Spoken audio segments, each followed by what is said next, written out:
Yay. Hello. Hello. Yay. We're live. Hi, Tjoni. Hello. Long time no see. Great to see you. How are you, Colin? I'm very well. Thank you so much. It's lovely to see you again. Great to see you too. Been too long. Yes, indeed. So we're treading a new path today. We are. Definitely. Beautiful title. So I would just, if it's okay, just like to introduce Tjoni to everybody. Tjoni Johansson, such a beautiful spiritual being, sentient being, doing so much over in Luxor in Egypt for the community building up over there. Probably been hit by lots of different frequencies and waves of energies in the last month, I should imagine, which we're going to dive into, hopefully. Tjoni, thank you so much for taking the time to join us. I love our conversations, and just want to say hello to everybody, and just once again, if anybody's got questions throughout the show, please just put them in the chat. We'll pick them up as we go along, if that's okay. I'm sure Tjoni will be okay with that. And by the way, guys, Tony's a far better presenter than I am. I'm a guy. I don't know how to present nothing. So we just had living. So brilliant, Tjoni. Lovely to see you. Lovely to see you too. And you just did a brilliant job. You just au naturel. You don't have to put on the bells and whistles to be a great presenter. That's au natural because I don't wear aftershave. Oh, okay. Well, neither do I. So yeah, we're matching. So the topic tonight then, treading a new path.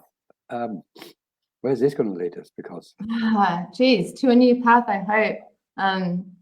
Yeah, it just seems to be such a strong theme at the moment. Like, I don't know, the themes for so many years now have been of the old paradigm crumbling, and I feel like we've been expecting it in our minds and doing our best to kind of prepare ourselves for it. But now I'm finding more and more of it is coming into my sensorial realm. It's like, oh, okay, all right, we're here. Like we're here now. Yeah. So what I'm finding is, we talked about the veil thinning quite often, yeah, but now I'm finding it even more thin. And especially in my dream state, like I'm finding that the veil between the dream and waking state is becoming really, really thin. And by that, I mean I'm falling into dream states far before I fall asleep. And I'm waking up out of a lot of dream states and really, really carrying so much, I don't know what to call it, energy, imprints, templates.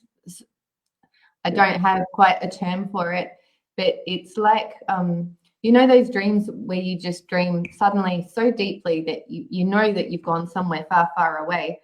It's almost like infusing yourself in something and then waking up and it's in your body. Yeah. Without a memory of it. Right. Yeah. So I'm having a lot of that. And one of them I found really interesting. I quite often get kind of like sleep apnea. And so I'll wake up, but my body creates a nightmare to wake me up. Right. And quite often it's something around being choked or being drowned or something relevant to the fact that I'm not breathing. Anyway, the other night I had a dream. I know I had a dream is usually a boring thing, but this is interesting. Oh. So I was in a room with a male presence that felt like it was somebody that I was kind of supposed to be intimate with, but I didn't actually see them. And my attention was drawn down some stairs towards a door. And I was looking towards that and my attention was being sucked into it. Like I couldn't actually control it, but it was kind of like having a nightmarish vision coming up on a horror movie where you want to try and look away, but you can't look away. It was that kind of thing. And I just did my best to draw my energy back towards me. But meanwhile, my body was just being flung about while this thing was kind of holding me down. And normally I would be just, really quite terrified by that. But something in me turned around and just said, I'm not yours to take. And it kept pushing me down and crushing me. Welcome back. It kept pushing me down and crushing me. You can check out the dream on the replay. Yes. But I was just saying, this force was trying to like literally crush me, and I was just in my dream saying, I am not yours to take, over and over and over and over. And in my dream, I just came through as so strong. And I woke up out of that with my heart racing because I hadn't been breathing, but just going, wow, like something just clicked inside somehow. The beast can't get me now. That's the so one. whether it was a subconscious beast or a spiritual beast or whatever kind of beast it was, I felt like I kind of won a bit of a war in that. So this opens up your energy and dreamscapes been? Can you hear me okay? Yeah. Yeah, because this really opens up a very specific space, doesn't it? Why would something try to compress our energies to that degree, where we've got to muster up that kind of almost latent, quiet strength, what's always buried deep inside us, what we don't normally tap into. But in their moments, we draw on it and we succeed. We come out victorious, so to speak. I've experienced similar dreams. There's a number of factors what it could be, but I think rather than open it up too much, because obviously it's got. Oh no, let's open it up. Shall we open this one up? Why not? Okay, then let's go for it. I like it because it is a subject, really. I suppose what is very relevant. What I find is there are certain beings what will attempt to block our progress of light, and specifically with what we're trying to do. I'll use the word loosely, as light workers. I've never called myself or referred to myself as that, but people will understand, the concept of it.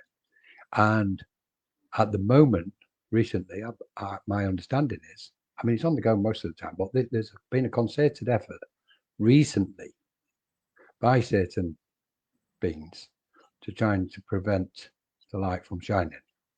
And this takes us away from the physical, doesn't it? And the dream state, awake state kind of area, that space, where now we're becoming aware. Is like, okay, what we're trying to achieve is obviously disturbing something. It does not want us to move towards the fourth and fifth dimension, as everybody's speaking. So it's going to try its utmost to prevent that. My understanding is, for those that can sense this, or those what experience this, as you're clearly having that experience, it's clear what's going on. Here's Tjoni in that beautiful space over there, trying to generate light with a community, and gather light of the light workers together. We can see there's a collective energy building with Tjoni. Well, it's going to be kind of, it's like, okay, there's that light. Oh, let's see if we can stop it. We don't want that manifesting over here. And of course, that takes place around the world. So I think it's a challenge for many people, not in the spiritual space as such. I mean, if we say the spiritual space on a global scale, then we can refer to it as a spiritual space. Anybody what's, working towards that brighter future, moving progressively and with a pure intention towards a new earth, if we say that, use that term. This is what we're going to be facing, and I think it's going to get stronger through the year. I'm certainly seeing recently. I've certainly seen and been aware of certain instances where that is clearly what's been taking place. People involved have not always been aware that that's the case, but hopefully that will change as we go forward. Really interesting topic, Tony. I think it has to change because, so many of the various facades are, they're really falling down now. And I'm seeing so much fear. I'm seeing so much fear and anger and displacement and confusion and projection and stuff, like across all various communities and political sides and cultural backgrounds, and I feel like one of the biggest things in this is that, even amongst, say, the truther movement, for one of a better term, or the red pill renegades that I like to call us, yeah, more accurate, is the thing of not that, finally we're going to prove that that person that's being demonized is the good guy, or finally we're going to find out that those politicians or that those health workers or that anything else like that, it's going to be proved that they're the right ones. And to me, the whole thing is a complete circus, and we just have to just get away from all of it. Just tune out of all of the media. I mean, except for cool stuff like this, but yes, all of the constructed media, right? But just touching on what you were saying before, about as we're doing the clearing work, we're going to be continually thwarted, or at least they're going to try. And I haven't done any external training for quite a few years because I've just kind of been working on my own thing. But lately I've been feeling the need to kind of add to my toolkit. And so I started doing one workshop with a guy online, and he was saying that as soon as we're starting to clear this stuff, it's like beacons of light going out, and they can see it. They've got it's like it sets off alarm bells for them, Oh, yes. And he was like, just be prepared. Like, don't start this stuff unless you're ready to really pull your boots on and commit, basically, because you can't kind of take a step forward and then come out. It's like once you're in, and once you're on, and you've just got to keep doing the work. It's almost like, if you start detoxing your body and then you stop, you can actually create a hell of a lot of damage physically. Well, I think it's the same spiritually. And I've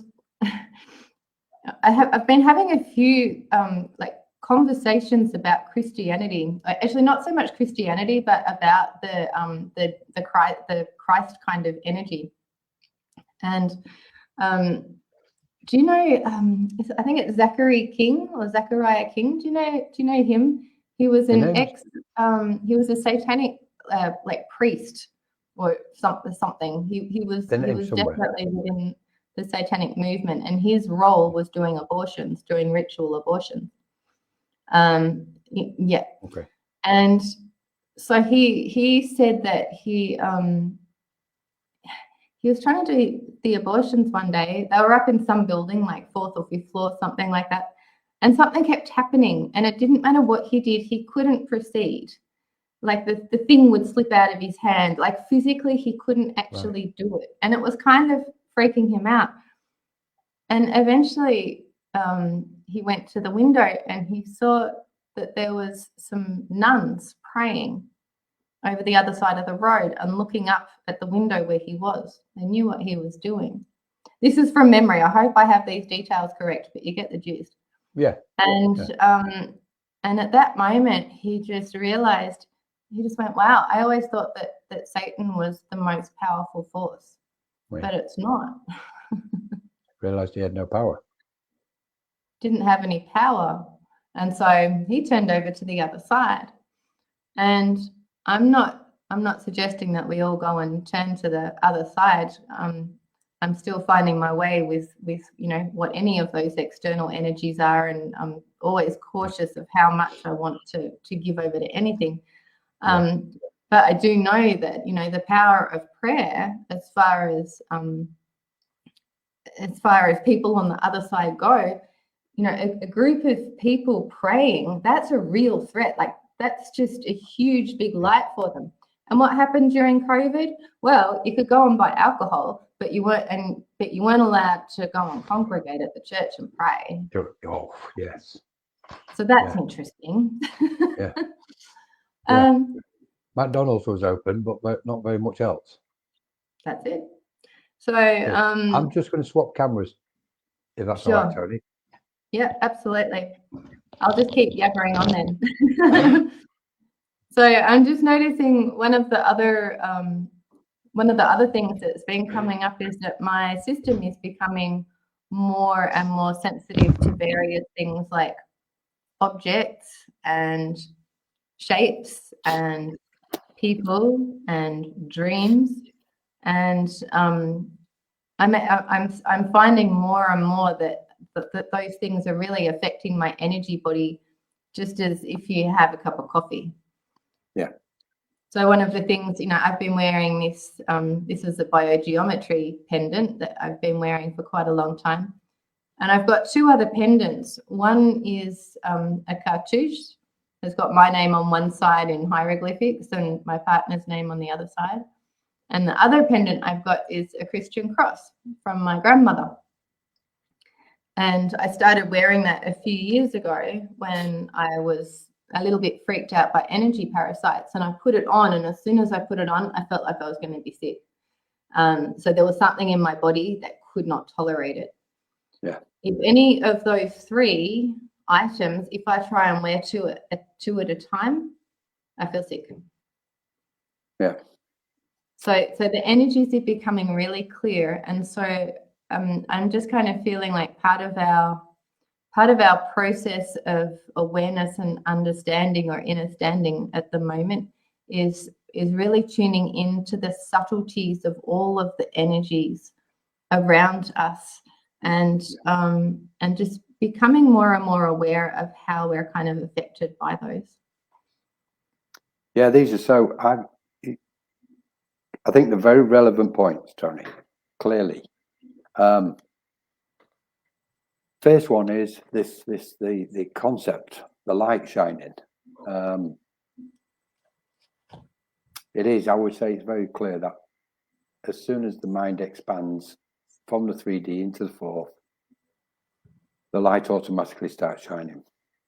They start radiating a different frequency or resonating at a different frequency. That frequency is then spotted. And of course, the brighter that light is, it will be seen by both sides. And because we're so close to the density of the physical matter, then we can assume, which almost is incorrect to say, but I don't want to come across as overly confident or too knowing. So we can safely assume that there's going to be forces trying to stop us. We know we're at a junction now where, and it's just not a junction which is going to last a day or a week. It's going to be over a certain period of time.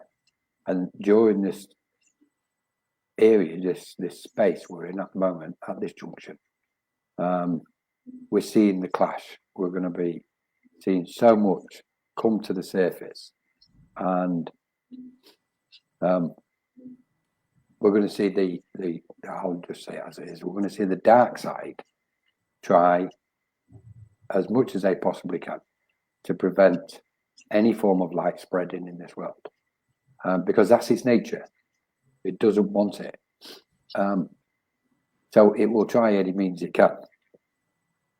We can extend it in lots of different areas, onto the political spectrum, the religious spectrum, the wars, etc. Because we know these are all layers, what's connected to it. I kind of want to say there's a battle of the soul taking place, because I believe there is, and that energy wants to contain all souls, into an abyss where it can never shine again, individually and collectively. But of course, nature and the cosmos is in control, and it's saying otherwise. So as that light begins to shine and permeate more and more, then I think this is a good point what you've raised. It's really important for people to be very mindful during these times that if they are going to go out there and step out into any form of light work of a certain frequency or vibration, to be mindful that there'll be energies what will try and prevent them from shining, and energies they'll try and always to trip them up, damage them, just any form, any measure they will take in order to stop anybody from shining. And of course, it's the whole saying, isn't it?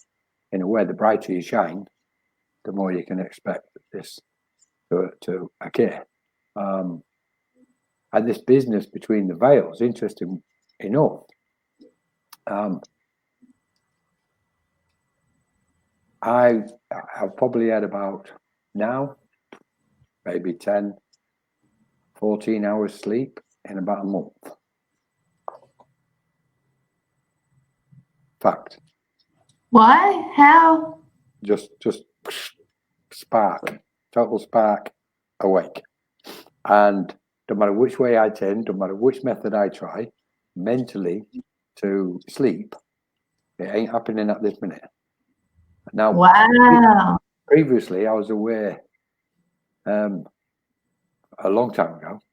I had very little sleep anyway. This is light for me. This is where light really kicks in. So it's not out of a zone to me for if it happens, but it's interesting that it's happening lately and recently. Very, very interesting. And then, of course, when you start talking to people and you start hearing people, well, I've hardly slept, Colin. I didn't get much sleep. I'm wide awake at such and such, and blah, blah, blah. You know, so you go, okay, we've got this common theme here. So obviously that's a burst of energy what's come in, either collectively over the planet or in certain areas of the planet. And everybody's kind of like,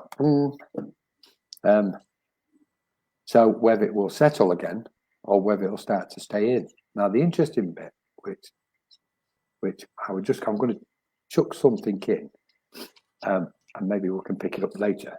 I wanted to, for some reason, I feel it's best to chuck it in at the moment. And that is, and it's to do with the future. I think this energy of what's coming in, as we lighten the bodies and look after and take care of the bodies, cleanse, purify them, clear them, and we become more in tune with nature, natural foods, etc. And the light generates even more, and the ascension process takes place further and further. That part of the new world, one aspect of the part of the new world, we will probably no longer need sleep as we do at this moment, because the light will regenerate, have a regenerating process to it. Anyway, that's over in the future. So quickly, I just want to say hello to everybody. We had a chance to say hello to everybody, haven't we? Do you want to say hello to everybody, Tony? Yeah. Good morning, good evening, good afternoon, and hi in the middle of the night. And yes, just referring back to Sue's message about nobody sleeping. And hi, Lynn, and hello everybody else. Hi, Debbie. Hi to everyone in the Menorca Consciousness Group. Lovely to see you. Brilliant. Yeah, Sue, it's interesting how many of us are struggling with lack of sleep or affected by our vulnerabilities or illness. Yet we are digging deep to carry on whilst taking time for self-care. That the inner warrior smiley face. Yeah. Yeah, I think you just made a bit of reference to the same thing, Tony.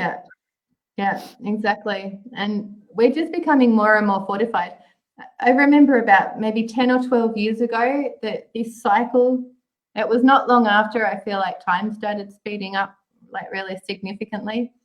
And people were just starting to say, wow, like I've done more like growing and hardening and refining and crystallizing in the last year than I've done in the last 10 or 20 years. And I feel like that process is just snowballing, it's just so monumental. And we're just constantly being prepared for the next and the next bit. And it's almost like our strength is doubling and doubling and doubling, like all the time, it's really crazy. But I just want to step backwards to a couple of things you pointed out before. One is when you're talking about the battle of souls. I was watching a great interview with Mel Gibson the other day. I haven't seen him interviewed before, but I love him as an actor and a person. He's such a beautiful soul. And he was talking about the battle of the souls and, the light versus dark, and saying, wow, why are these two huge, massive forces battling over the human soul? Like, what is in us that is so incredibly important for us? And it was just such a simple question, but it's like, okay. So there's this battle for this thing that is kind of like housed or anchored or tethered to us bodies somehow. Yeah. And we just need to access that a little bit more in order to find out what it is in these things that are so incredibly valuable. And I think that's probably one of the things that the veil is hiding from us, like, who are we? And the other thing I just wanted to mention too about the shining bright, and yes, the more we shine, the more we try to be repressed. I think it's important in that to not then become dim. And I don't like the idea of needing to protect oneself. But one thing that came to me a while ago is, instead of protecting yourself like with a shield, except I need a shield right now from the mosquitoes, is to imagine almost like a disco ball of glassy kind of mirrors around you, right, facing out. And so you can shine as brightly as you like. And anything that comes into your realm will be lit up by your own light, and it will have to face its own reflection in one of those disco ball mirrors. That's a beautiful way of doing it, Tjoni. I love it. And that way we can let all the beautiful, awesome energies in. Yeah. Yeah. And the repulsive ones will just like bounce away of their own accord because they won't want to face themselves. They'll only get too close and they'll get singed. Yeah, that's it. They'll get singed by their own light. I actually wrote a story about that. I'll send it to you. Yeah, please do. I think it's funny just touching on that last point, because that area of who are we? What's going on? What is this battle between light and dark? And what's it over? And I think it also goes with the protection bit. If we are celestial transformers. Oh, I like that. Without going into form and formlessness, but with something of that nature. But celestial transformers. And therefore, we're like the ultimate catalyst, like a cosmic catalyst. And any energy what's within our radius of awareness, we have the capacity to transform into what we believe to be light. Yeah. But I believe it's something more than that. I think we're moving beyond light when we begin to talk in this manner between these, because light and dark, we can say, are still connected to duality. We know we're going to the singularity. Singularity then is the source of all that which we are, which then indicates that if we are celestial transformers, then any energy what comes towards us, light or dark, we transform that energy and utilize it for, initially we can say for growth, but beyond growth, we can simply transform it for that new energy to be present in the space and the environment we are in any given moment, so to speak. So you can imagine different energies coming in towards us and how kind of this emanating resonance of whatever form it is just interacts with it, the transformation takes place, and we then continue to have this expansive awareness and growth on so many different frequencies within our being. That way, we're moving the physicality away. We're kind of getting a grip of our understanding, limited still, confess, we can confess to that, between what light and dark is and what the essence of. It's like we're trying to find the soul, but there is no soul. So what is that source, what we refer to, of us, like you were saying? What is this? Yeah. This is like halfway down my page. Who am I? Over to you then, Tjoni, back to you. Thank you, everybody, for joining us. I really enjoyed it. We're going to try and get through some of these questions. If that's Thank okay. you to all of our celestial transformers. I really like that. I really like that. But, it just reminds me of the thing that, suffering isn't caused by the things that happen to us. Suffering is caused by our resistance to it. And, it's the resistance that causes all the tension.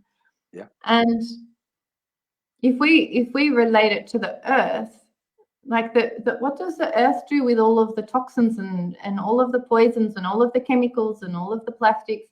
Given enough time, like eventually, it might take like lifetimes or thousands of years or millions of years. Eventually, she breaks it down and turns it into something else. She doesn't say, "Oh no, I'm not dealing with that." To a point. I mean, who knows? If we keep pushing, we might hit some kind of threshold where she simply can't tolerate anymore. But yeah. So far, she's been doing pretty good. Yeah. So, what was the question? Who am I? Who am I? Who am I?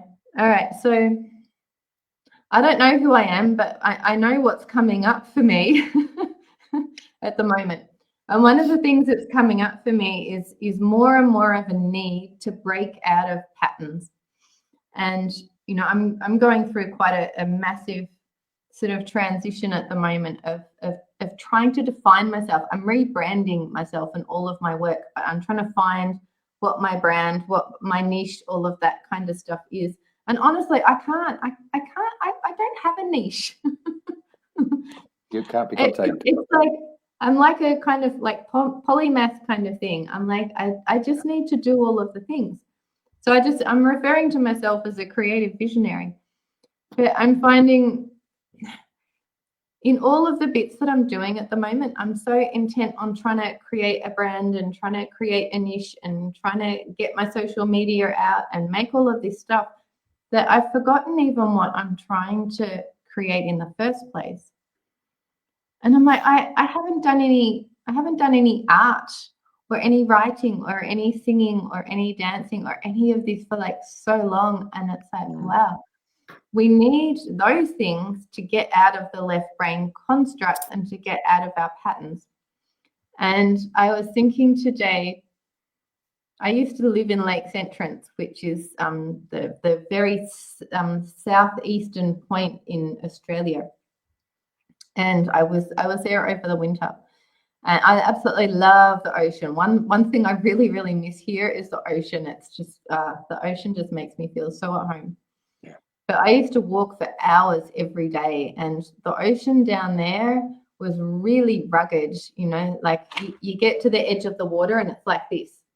And you can't actually walk on the edge of the water because it goes so deep that sharks actually will come up and take people. It's that deep that quickly. So it's really out there. Ridge. Yeah. And what my favorite thing to do is find somebody's footprints and put my feet in their footprints. And something really weird would happen. They say that your gait is the most notable characteristic. Did you know that? I've heard this. Right. So apparently you can tell somebody else from 2 kilometers away by their gate. Yes. And I was like, okay, so then when all the security cameras start to pick up on people's gates, we're going to have like uneven shoes, and like that's the way that we're going to have to trick them, right? Yeah. What, clown shoes or stilts or something. Yeah. As soon as you start walking in somebody else's footprints, it changes your energy. It's so weird. And some people, like, you can feel it. It's like, oh, this person's like kind of like a hummingbird, or this person's like an elephant, or this person's just like really depressed. It's really strange. And it just reminds me of that thing of getting out of your own footprints and just trying something else. And I think this is where the creativity comes from, just getting out of your own rhythm and just trying other things, just simply to crack the patterns for no reason other than to then see what comes in the cracks. Yeah. Interesting point. Mm. Yeah. I think I'm sensing the same thing, Tony, in so much as, and it takes me back to this concept that we can forget everything we knew up to 5 minutes ago, because it's no longer serving us. And if we need it, it's stored in our memory bank, and our awareness will naturally just recall it or bring it to the surface, so to speak, as and when we need it. And it matches the theme at the moment, because clearly there's been a significant shift within the last 3 months. We can say safely within the last 3 months. It could be shorter, but there's clearly been a shift where in energies, where new doors and new ways are opening up on certain levels or certain frequencies, where we thought we was going down a certain route, a certain path, and all of a sudden it's changed. But it wasn't a shock to the system. It wasn't as if we were stopped in our tracks and go, no, you're not going that way, you're going this way. It's been this almost natural unfoldment. And then we go, well, this is starting to look different from where I was going. And then another day and 2 more days, a week goes by, and go, oh, okay, why am I doing this? And then we start to look back and go, what's happened to where I set off here a couple of months ago, or 6 months ago, or 12 months ago? It's no longer applicable in this moment. And personally, I love it, because I love adapting. I love change, and I love the process of adapting to change, because it's got that stimulating energy, that vibrant energy to it. But at the same time, it's got that almost like a spiritual teaching, what's reflecting back to us, telling us, forget the planning, forget the strategies, put them all down, and just go with what's ripening in the moment during each day or each week, and let it naturally unfold. And our energies will naturally become fluid in that state because of that resistance. I think you made a really brilliant point, where even when we resist something, there's that tension is there. And I think we're not hitting the wall as such, but that wall's dissolving. Another veil is thinning and dissolving. It's like, okay, I don't want to control this route. I can control so much, but I'm not going to control all of it. As soon as we say that, we go, okay, some of the resistance is dissolved. It drops down, and then we've got a spectrum of new energy open up to us, and we go, oh, okay, then I like the look of that. Let's go in that. And I think it's relevant to what you're saying here for treading a new path. It's almost like the path what maybe anybody's thinking they're walking is not the one they're going to end up walking. It's because of this new wave of energy what's in, so to speak.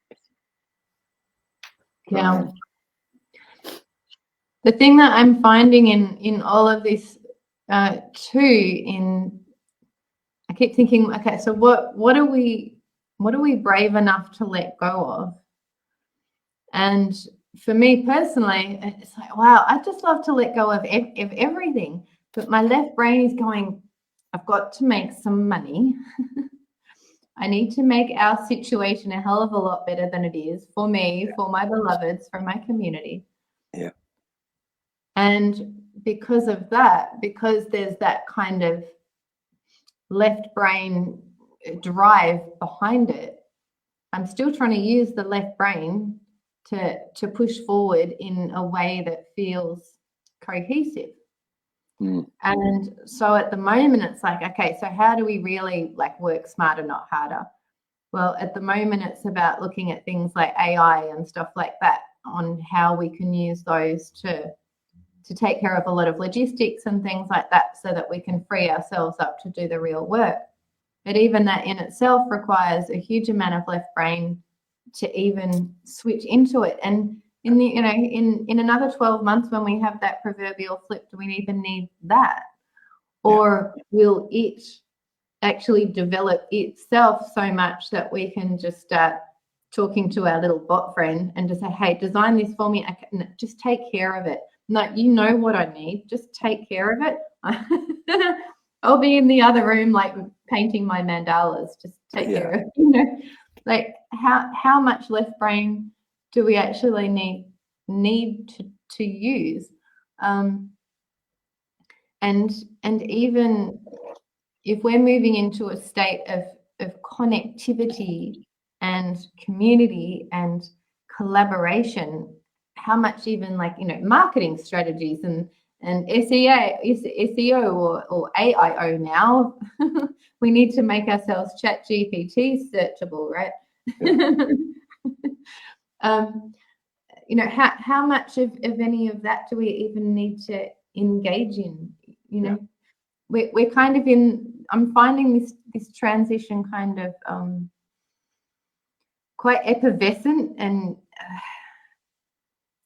I feel like there's a lot of tides kind of churning, and it's kind of a state of confusion, because we're still between all of the bits, but trying to still create some cohesion and some productivity to still get us there. I see this. It's like, it's even difficult to explain.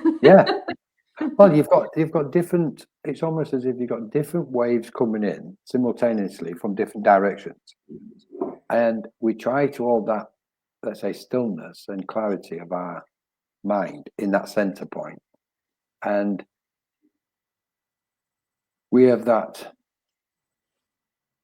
aspect, I suppose that aspect of awareness what says, well, I've got to keep going in a certain direction, but all these other aspects are showing themselves, all these waves are showing themselves, and it's kind of the waves, it's almost like the ocean's becoming turbulent, but it's not where we're drowning. Sometimes it can appear where that people might be drowning, respectfully speaking, but generally speaking, at the moment, it doesn't appear that the mind is drowning. But what it's doing, it's not treading water either. It's still moving. So, and I'm trying to get away from using the word chaos, but I'm going to sling it in here because it's almost appearing to be chaos. And somehow we're going, okay, how do I remain peaceful, calm, lit up, progressive, and all these, aspects to go forward and join this ascension process, which is what it's all about. And it's almost, we can just go back and say, right, let's just become still, let all the waters settle for a while, and simultaneously get our head above the water, and let that light kind of guide us and go, okay, I personally, at the moment, well, it's not at the moment, I've always had this, it's not a conflict, between the brain aspect. I've never used the brain. I get the concept of the left and right brain, but I always believe we are way beyond it, that our journey is determined by our consciousness, which is beyond the brain and physical matter, so to speak. I get the concept of left, right brain, logic and emotion, etc. But I think it's so far beyond that, where it's like, let's just tap in, let's get into the source of who we are, of conscious beings, respecting the physicality, yet, because we're trapped in one way, if we spend too much attention on the physicality, we'll leave the ethereal behind. We're leaving that to one side. If we spend too much time in the ethereal, we can end up neglecting the physical. So there's that constant kind of awareness. And I think it can only come in any moment in the way it does for every being on the planet. Rightfully so as well. So it's interesting how you've kind of described what you have done, and trying to navigate the way through it. And I think this, even for people who are watching and people who are going to be watching this, I think that's a kind of an important word in this session. Navigating. How is everybody navigating the way through these waters at this time, at this moment? I think it's a big thing for so many people at this moment. Over to you. Yeah, bless you. One thing that comes up when you're talking about that is I've been getting into LinkedIn lately, just sort of re-establishing myself there. I haven't really used it very often, but that I'm trying to get a bit more proactive in that space. And so I'm seeing a lot of posts from people around leadership. And what's interesting, what I'm noticing is I'm seeing some good posts that are the kind of things that I would write. And one thing that keeps coming up is micromanagement. And I love that, because one thing that I was kind of taught through experience when I was teaching is I think I might have mentioned to you, it's like, well, it's almost like the yoga of teaching, of meeting people where they are and giving them a safe space to kind of, you know, bring themselves in. And once you get a bunch of kids and you just give them a safe, supportive space and a few tools and a few skills, they can just make magic. But you've got to let go enough to let them make the magic. And me being a self-confessed control freak, really, it took me a long time to be able to let go. And so I was lucky enough to have other teachers around me, friends of mine, that were really great at like really collaborating with the kids. And so I kind of learnt that process with them of, you know, how to draw people in where what you're offering doesn't match where they are, and how to find them where they are and greeting them and welcoming them there so that then they want to walk towards you. And so I'm seeing those kinds of conversations happening in leadership type posts and content about the needing to micromanage, and, you know, what do you actually need to let go of in order to allow people the space to be able to thrive within your workspace as a leader. And the one thing that keeps coming to mind is we need to tend to our own control issues. You know, where does that come from?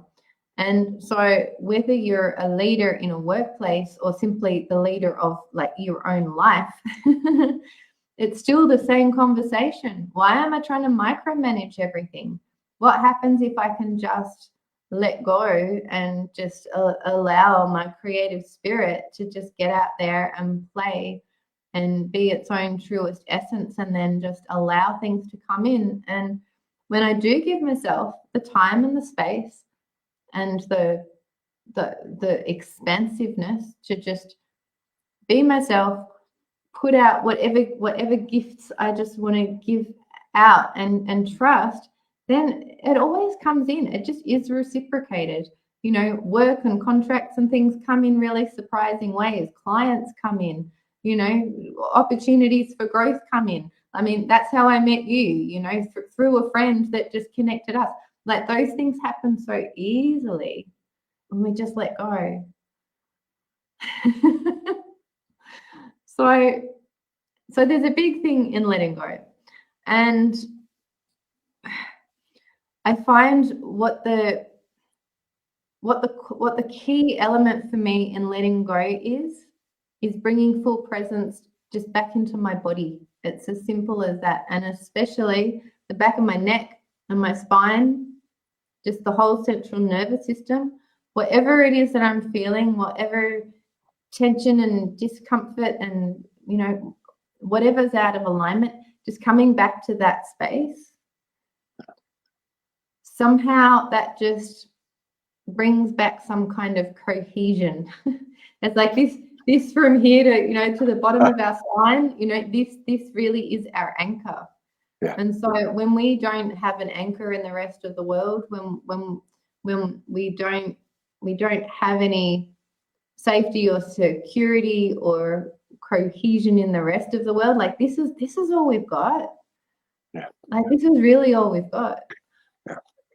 And I was taught that when I was living on the street and going through so many, you know, just days and weeks and months of just feeling like I wasn't going to survive another day. And just by coming back to this central, you know, sword, that's what kept me centered. And I think we need to keep doing that. I totally agree, Tjoni. I think it's exceptionally relevant with the journey, what's taking place now for everybody. Holding that alignment with the center of our being, without being over rigid about it, but being very clear, and also having that flexibility so we can move around and blow in the wind and move. And therefore, I need to cough, so I'm going to move.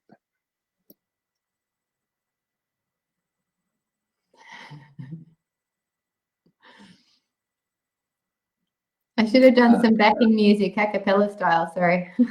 I've got some juice there to settle the. Anyway, I think it's about what you've just said is that alignment at the center point, keeping centered, and having that flexibility. The flexibility keeps us open to new possibilities, without being too closed. And it's funny you mentioned the grounding.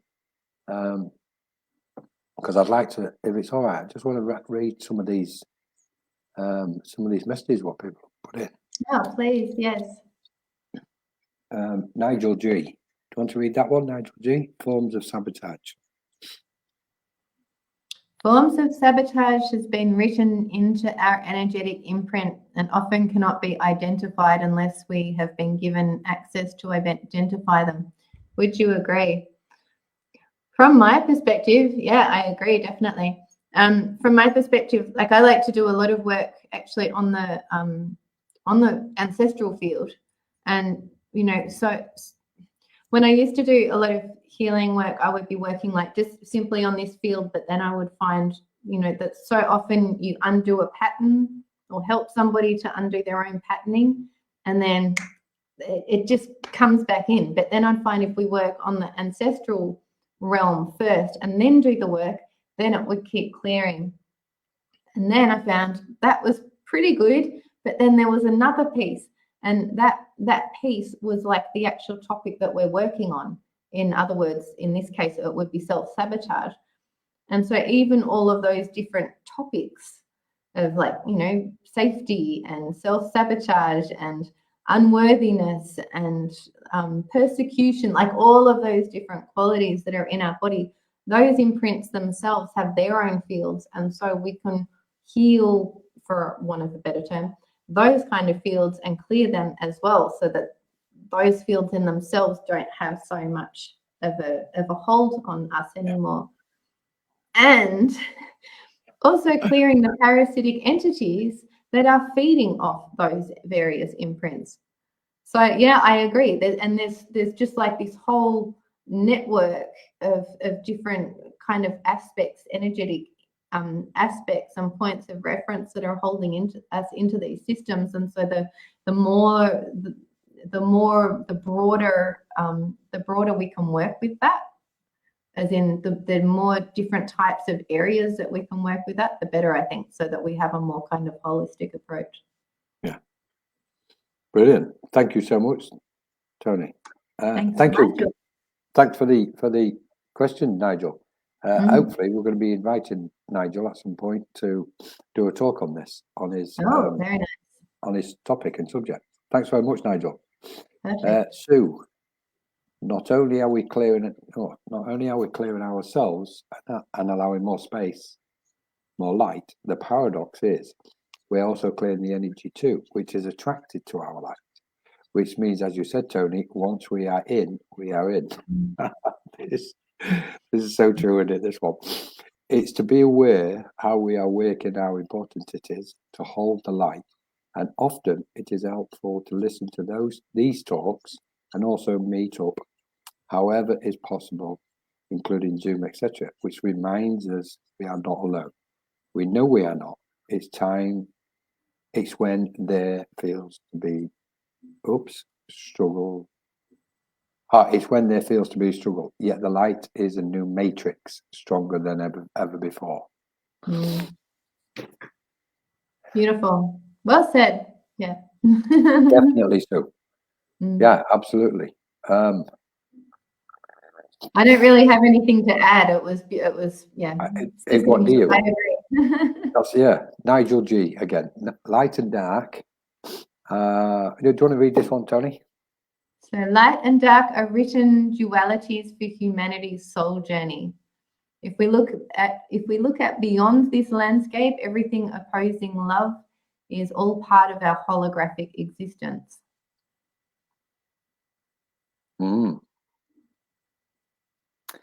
Holograms. Yeah. I agree. Sorry, I pulled a blank. I thought you was tempted. I thought you're deep in your view on that. I thought, oh, hang on, she's going in. She's going to come out with something profound here. Yeah. Opposing, well, love just is, isn't it? So, yes. Nigel again. The tsunami of energetic movement that feels like an inferno. The tsunami of energetic movement that feels like an inferno. Well, it's funny that because both connected to volcanoes and earthquakes. It is not due to last. We need to utilize all our tools to maintain our grounding. And this was the reference what you were saying earlier, I think, to grounding, as the positive outcome is imminent. Yeah, I agree that it's imminent. I also feel like we're on the top of the bungee jump or the top of the trampoline thing, right? We're still in that buoyancy, and yeah, I do definitely trust that that we're coming into something like incredible at the end of all of this.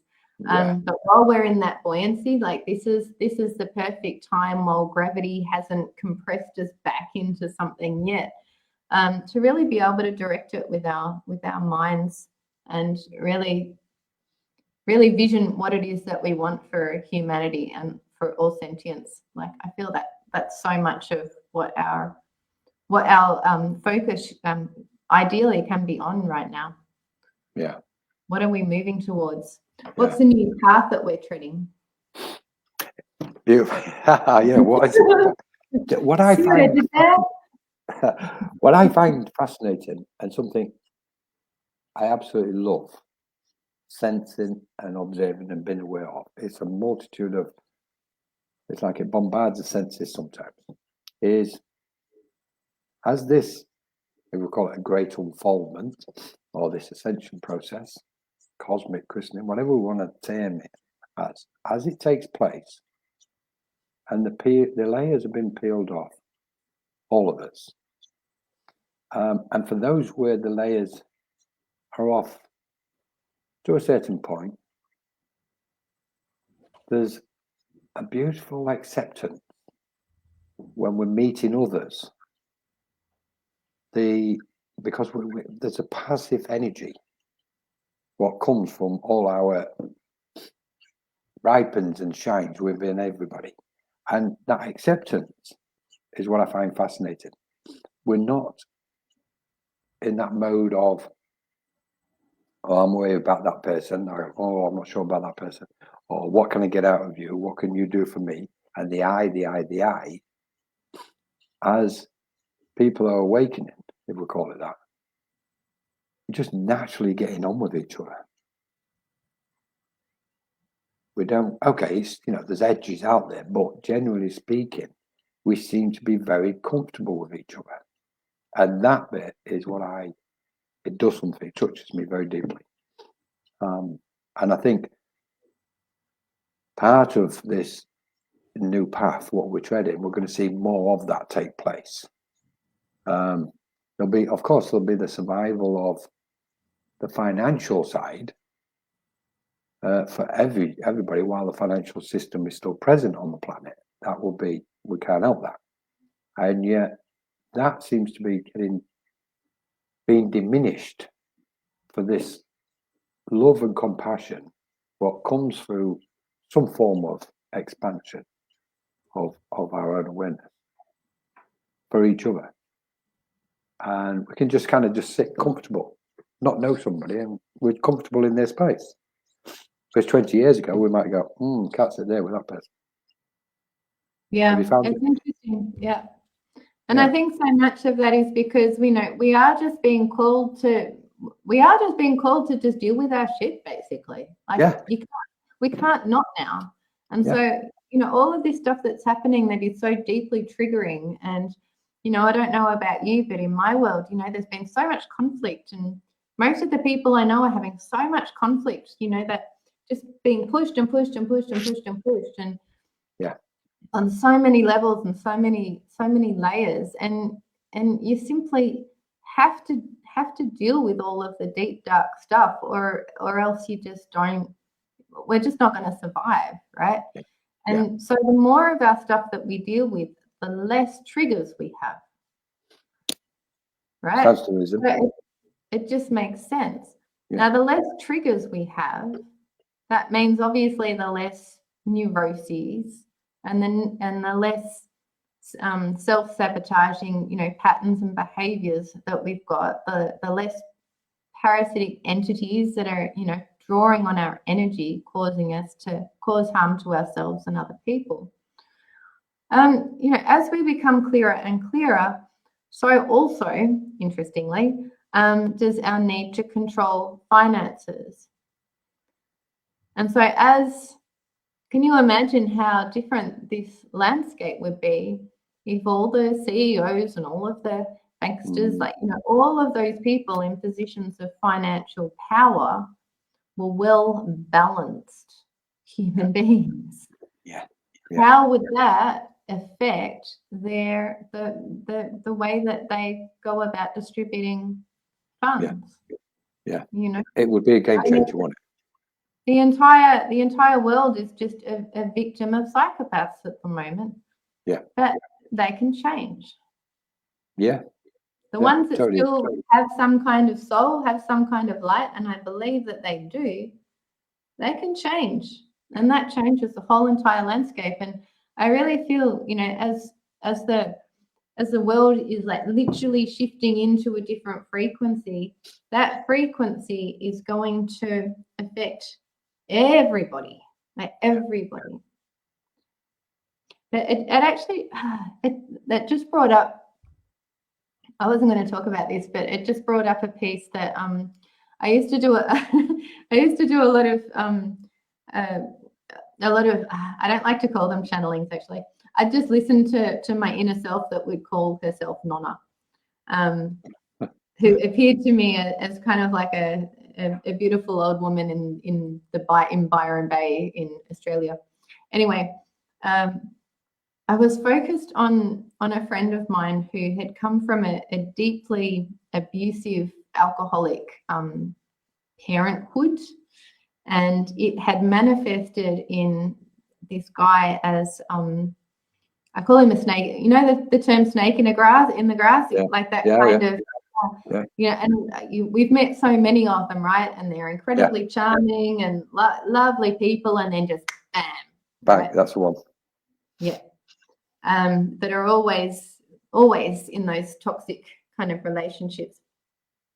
And I was told that what happens with those people, because they've been brought up, it's almost like in our lungs we have receptors for our cells have receptors for oxygen, right? When you have not arsenic, what's the toxin that's in pollution that stops your cells actually receiving oxygen? Pass. Okay, it'll come to me later when I'm sleeping. Anyway, when you inhale it, it doesn't matter how much oxygen you bring into your lungs simply cannot take it anymore. Okay. And so that's why when people were, during the Schmovid stuff, when people were put on ventilators, this was happening in their lungs, and so the oxygen was being pushed in, but the lungs couldn't actually take it. Okay. Likewise, in the cells, people that have come from abuse, I was told very clearly that it's almost like their cells don't have receptors for love. They only have receptors for abuse, for hate, for all of these things, right? So then when they get into a romantic relationship with someone, when someone's trying to give them love, they don't have a receptor for it. They don't know what to do. Close down. Just doesn't work. And so they constantly then, create these toxic scenarios where they're receiving all the negative energy because that's what's feeding their cells. So now we've been in this scenario where they're now living in a world that isn't functioning in that way anymore. The entire world itself is shifting into a space that is just ultimately going to be inhabited purely by more of that loving energy. So as that happens, that means that their cells can either start to reconstitute themselves and orientate themselves to be able to receive love, or they're just going to starve. Yeah. So they're kind of in this transition. And I don't know why I was prompted to say that. You're going to have to remind me what you were saying before. But just to say that, a lot of people are going to be finding this bit right now really quite painful. Really quite painful. Yeah. I think what we're seeing is minds of that nature are being cornered by the light. Yeah. In fact, we don't even need to see cornered by the light. They're feeling the pressure of whatever this energy is, what is generally referred to as the light. And they're reacting. And some of them, if we're going to find it, and the more intense it becomes, the more difficult some of them are going to find it. But eventually they're going to have to let go. This is my way of thinking, because I believe each one of them, and I'm cautious about them, hers, but a mind of that nature, in its center point, there's a pure soul there, surrounded, closed off by whatever circumstances has taken place or occurred and experiences.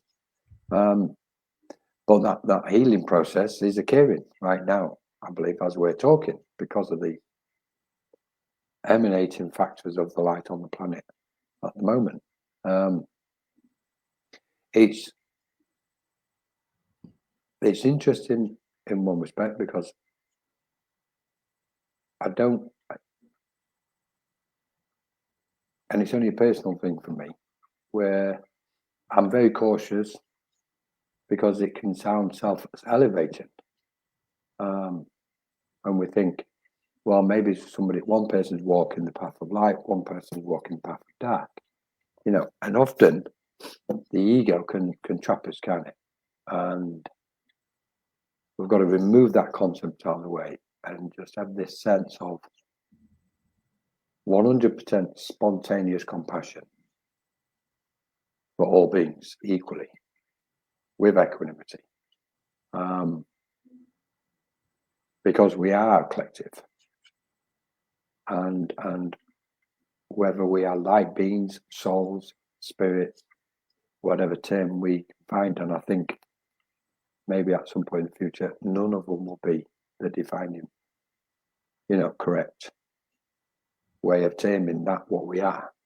But the only way that change, or this change, can take place in its totality, in its entirety, is when every soul is on board with it. And I don't think any of us will settle while there's one soul hurting or going through pain, because it will feel like a part of us is not totally healed or at Yeah. peace. I don't know. I know I've drifted slightly, Tony, but it's in that same kind of concept. On another quick note, because I know we're running out of time. On another quick note, going back to that mindfulness of the energies what's around at the moment, and trying to reflect to people. I don't even need to reflect it, because really sometimes it's none of our business anyway. Yeah, on another level it is, so it's like you can get stuck in that kind of zone. But trying to kind of share with people not to get involved in dramas, not to get distracted by the media. Not just the media, but don't get distracted by anything on the external, what doesn't serve, what doesn't help us keep ourselves on that path, so to speak. Because as soon as we get distracted, that's it. We've gone, we're no longer beneficial in that moment for ourselves or anybody else. And what I do see, and it comes in waves, what I do see often in the spiritual space is there's all these small kind of little dramas going on, and a group, people get involved in it and throwing things at each other. And I think if mindfulness was present, they'd step back from it. Not so much protect their light, it's a form of protecting their light, but they'd step back from it and they go, wow, do I actually need to be involved in this? What effect of it is it? What effect is it having on my energies as a whole? And it's kind of like, no, I'm not. It's drama, it's gossip, it's all the lower dense kind of energies, even though they're going to play out, which I believe because they're playing out for a reason with that mind or those minds involved. But we're beyond all that. We're kind of moving towards this, I don't want to say adulthood or maturity, but we're moving from the infant state to maturity. And where we can then say, okay, I might actually be getting somewhere now, without diminishing our own, and this is going to sound terrible, without diminishing our own brightness, so to speak. So I just wanted to throw that in. Beautiful. And we've gone over time, I think, but I'm more than willing.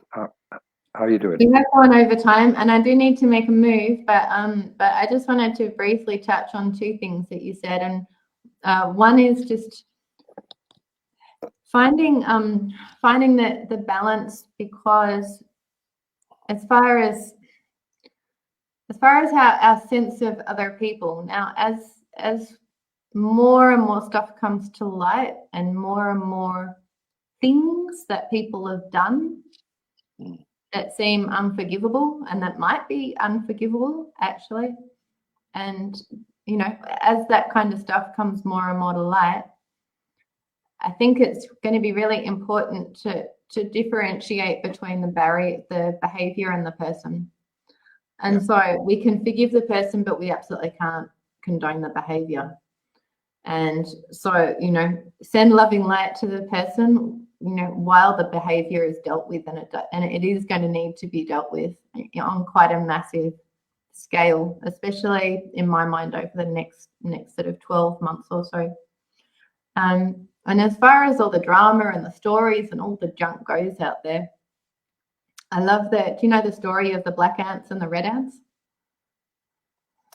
I think I do. Go on, quickly remind me, please. I'm going to repeat it anyway. So just, imagine you've got 100 red ants and 100 black ants in a jar, and they're all in there and everybody's cool. But as soon as you shake the jar, the red ants think the black ants did it and the black ants think the red ants did it. And in any of those scenarios, it's just like, guys, come on, who's shaking the jar now? Like, just enough. Just enough. Yeah. Enough. Yeah. That's- Just be this still. This Just is the one. come innit? back to our spine. That's it. Yes. Yeah. This This is is the all one. there is. Yeah. Just perfect. We can end on that one. We can all end on that one. Oh, we'll end on Sue's. Yeah, Would you please like do. to read it or do you want me to read it? Go for it, Tony. All right. I feel to allow the flow and inspiration, guidance to be the driving force. It takes courage to let go of control, especially if being a person who is often doing rather than being, whether there is action happening or a time for preparation and stillness, yet continuing to navigate through everyday life. Planning from 3D mind is dissolving, and I feel that's part of the reason why it's becoming difficult and now important to trust the moment, presence, and taking steps when and how inspire. Yeah. Beautiful, Sue. Yeah, being in flow. I'm next to the Nile River, and yeah, the Nile Yeah. River just reminds me to just, put your feet up so you don't get dragged under, and then Yeah. allow yourself to be carried. Let go of control. That's it. That's the That's one. it. So, Tony, thank you so much. My pleasure. Hopefully. Thank you so much. Any of those points left, hopefully we'll get through them again on the next one. No, I think we got through them. We got through all of the bits. Nice. How did that happen? I don't know. We're just we're on a roll. We're on a roll. So thank you so much to everybody that's here for your comments and contributions, and thanks again to Eva for keeping it all together for us. Yes. And thanks, Colin, for your awesome company as always. I love it. Love it. Thank you so much, Tony. Have you got we'll put up where people can contact you. Have you got any special announcements or anything coming up? In the coming weeks, anything? Special announcements. Well, I've actually just been in the middle of I've been hosting my friend Maher, who is a filmmaker and photographer, and he's been here at Malkata Arts Retreat doing an arts residency. So we've been doing lots of filmmaking and taking lots of photos and getting involved in a bunch of cool community projects and stuff. So that's been fun. So I've been wanting to host arts residencies for a while here, and thanks, Eva. And now we're doing one, and it's fabulous. It's so much fun. So yeah, when we have some finished products to put out, I'll share that with you for sure. Yes. So yeah, so that's the main please thing do. that's happening in my world. Wonderful. Right then. So just to let people know, we've got tomorrow night, I'll be doing some live readings on Psychic Veronica Jenkins' site, 7 p.m. UK. And so join us for those live readings. Don't know what to say about that. And then at 8:30 tomorrow evening, UK, there you go. We've got a special announcement with Laurie Keogh Smith. And we've got several speakers. I've been invited to join several speakers for this special announcement. So please join us. It'll be live tomorrow at 8:30. Posted on lots of different sites, etc. And that's about it. Open Circle Sunday, hopefully. Channeling on Monday, maybe. But blah, blah, blah. And hopefully we're going to be seeing Tony very, very much. So, Such a pleasure. I love our chats. They're so much fun. thank you so much. I do, Tony. I do. Thank you, Sue. Thank you, everybody. Thank you, Sue. Nice to see Jane. Jane from Grimsby. Aw. Debbie. Hi, Debbie. Thank you, Debbie. Thanks for joining us. All right. Thank you so much again, Tony. And lots of love to everybody. And we'll see everybody very soon. All right. Lots of love. Bye. Take care. Bye-bye.